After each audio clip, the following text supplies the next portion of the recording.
Part 3 start करते हैं। There is row of huts near some dirty puddles. Puddles का मतलब होता है कीचड़। तो कुछ गंदे कीचड़ के पास में झोपड़ियों की क्या थी, कतार थी। Outside one of the huts, और जो झोपड़ियाँ वहाँ पर बनी हुई थी उसी के एक झोपड़ी के बाहर जया डम्प्स हर सैक। डंप का मतलब होता है नीचे की तरफ डाल देना। जया ने अपना बोरा नीचे रख दिया या डाल दिया। ग्रेटफुल टू हिज फ्रेंड, अपने दोस्त के प्रति आभार व्यक्त करते हुए। वैल्यू थिंक्स, वैल्यू सोचता है ऑफ द डेज अहेड, अपने आगे वाले दिनों के बारे में। अब देखिए क्या हुआ वैल्यू के साथ में। Jaya and Valu walked along the roads for half an hour. लगभग आधे घंटे तक वो सड़कों पर से चलते रहे, Jaya and Valu, until the they came to a bridge, जब तक कि वो एक पुल पर नहीं पहुंच गए। Across A dirty trickle of water, जो एक गंदे नाले के ऊपर से गुजर रहा था। वी आर इन ट्राइप्लिकेन नाव, अब हम एक तिराहे पर हैं, मतलब जहाँ से तीन रास्ते एक दूसरे से अलग हो जाते हैं। सी दैट्स बंकिंगहम कैनल, देखिए ये बंकिंगहम नहर है। सैड जया, जया ने कहा। वैल्यू स्टेयर्ड, वैल्यू ने घूर कर देखा। दिस वाज ए कैनल, यह एक नहर थी। Near some puddles of water, और गंदे कीचड़ के पास में ही was a row of the strangest hut, वहाँ पर एक पंक्ति थी उन बहुत ही अजीब झोपड़ियों की। ही हैड एवर सीन, जो उसने आज से पहले नहीं देखा था। They were built out of all sort of things, और वो सभी चीज़ों से बनी हुई थी।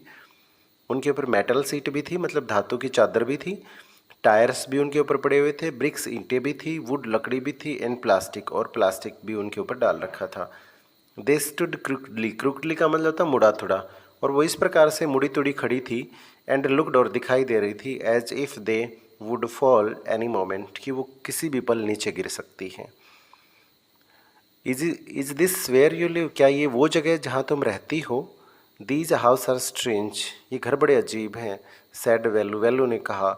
इन आवर विलेज, हमारे गांव में अगर मैं बात करूं, the houses are made of mud and palm leaves, जो चीड़ के पत्ते और जो मिट्टी होती है हमारे गांव में उनसे घर बने हुए होते हैं।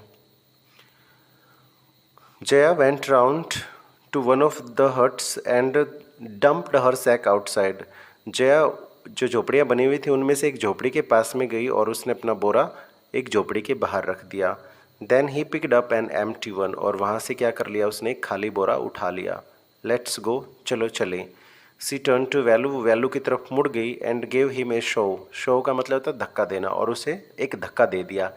एटलीस्ट हेल्प मी नाउ, अब कम से कम मेरी मदद करो।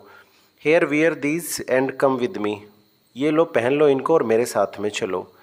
क्या पहनने के लिए देती है जया उसको। See through him a pair of old shoes, पुराने जूते की एक जोड़ी उसको उसकी तरफ फेंक देती है। विदाउट लेसेस, जिनमें फीते नहीं थे। एंड पुस्ट ए सैक, और एक बोरा भी दे देती है। एंड स्टिक, और एक छड़ी भी दे देती है। इनटू हिज हैंड, उसके हाथ में। वैल्यू वाज कन्फ्यूज्ड, वैल्यू बड़ा उलझन में था। What work did she want him to do with these things, वो इन चीज़ों से उससे क्या काम करवाना चाहती थी। The only work he had ever done was on the land owner farm, उसने तो आज तक जो भी काम किया था बस वो जमींदार के खेत में ही किया था। वीडिंग, या तो उसने खरपतवार खेत से बाहर उखाड़े थे, या फिर taking cows out to graze, या फिर वो गायों को चराने के लिए बाहर ले गया था। Are there any farm in the city, क्या शहर में कोई खेत वेत भी है। ही आस्क्ड जया, उसने जया से पूछा। सी लाफ्ड, जो जया थी वो हंसती है। And thumped her stick on the ground, thump का मतलब था पटकना, और अपनी छड़ी को जमीन पर पटकती है। फार्म्स, खेत। There are no farmer here, यहाँ पर कोई किसान नहीं रहते। वी आर रैग पिकर्स, हम तो कूड़ा बीनने वाले हैं, मतलब कूड़ा इकट्ठा करने वाले लोग हैं। रैग पिकर्स, कूड़ा इकट्ठे करने वाले। सी माई से, क्या तुमने मेरा बोरा नहीं देखा। Full of things I collected, जो चीज़ों से भरा हुआ था जो मैंने इकट्ठी की थी। कलेक्टेड, इकट्ठा किया था। फ्रॉम वेयर, कहाँ से इकट्ठा किया था और क्यों इकट्ठा किया था। आस्क्ड वैल्यू, वैल्यू ने पूछा। फ्रॉम रबिश बीन, जो कूड़े करकट के ढेर थे वहाँ से मैंने इकट्ठा किया था। वेयर एल्स, और कहाँ से। यू कलेक्ट रबिश, तुम कूड़ा इकट्ठा क्यों करती हो। Value had never heard of such A things, value ने आज से पहले इस प्रकार की चीज़ों के बारे में नहीं सुन रखा था। ए ब्लॉकहेड, अरे मूर्ख। It is not any rubbish, ये कोई कूड़ा नहीं है। Only paper, plastic, glass, such things, बस इसमें कुछ पेपर हैं, कागज़ वगैरह, प्लास्टिक है, ग्लास है और इसी प्रकार की कुछ चीज़ें हैं। We sell it to Jam Bazaar Jaggu. हम इन सब चीज़ों को किसको बेच देते हैं? जैम बाज़ार जग्गू को बेच देते हैं। वेलू वाज पजल्ड। वेलू दोबारा से पजल हो गया। He had heard of people throwing away rubbish. हाँ, उसने लोगों को कूड़े को बाहर फेंकते हुए सुना था। But why would any one want two by rubbish. पर कोई कूड़े को क्यों खरीदना चाहेगा? हुज जैम बाजार जग्गू। ये जैम बाजार जग्गू क्यों है? Why is he buying all this. और वो ये सब चीज़ें क्यों खरीद रहा है? You think he buys it for show. तुम क्या सोचते हो वो दिखावे के लिए इन चीज़ों को खरीदता है? He sell it to a factory. वो इन चीज़ों को कहाँ बेच देता है? फैक्ट्री में बेच देता है। कम ऑन, चलो। I don't have time to waste. मेरे पास में समय बर्बाद करने के लिए नहीं है तुम्हारे जितना। Like you. Valu did not move. Valu वहाँ से नहीं हिला। He had not run away and come to this new place to dig through garbage bin. वो यहाँ पर घर से इसलिए भाग कर नहीं आया कि वो यहाँ पर आकर क्या करे। डिग का मतलब होता खोदना, कि वो उन कूड़े करकट के ढेर में हाथ मारता फिरे या फिर उनको खोदता फिरे। वो इसलिए यहाँ पर नहीं आया था। Jaya poked at him with a stick. Pocket का मतलब होता है उसकी तरफ इशारा करना। जया ने उसकी तरफ इशारा किया अपनी छड़ी से। लुक हेयर, यहाँ देखो। सी साउटेड, वो चिल्लाई। If someone gets there before us. अगर हमारे से पहले वहाँ पर कोई पहुँच गया। We don't get anything. हमें कुछ भी प्राप्त नहीं होगा। Don't just stand there. वहाँ पर खड़े मत रहो।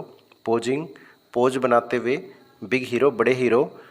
पोज का मतलब होता है मुंह बनाना या फिर एक शरीर का एक इस प्रकार से अपने शरीर को दिखाना जैसे कि हम फोटो खिंचवा रहे हो। तो वो कहता है कि पोज बनाते हुए बड़े हीरो यहाँ पर मत खड़े रहो। I am trying to help you. मैं तुम्हारी मदद करना चाहती हूँ।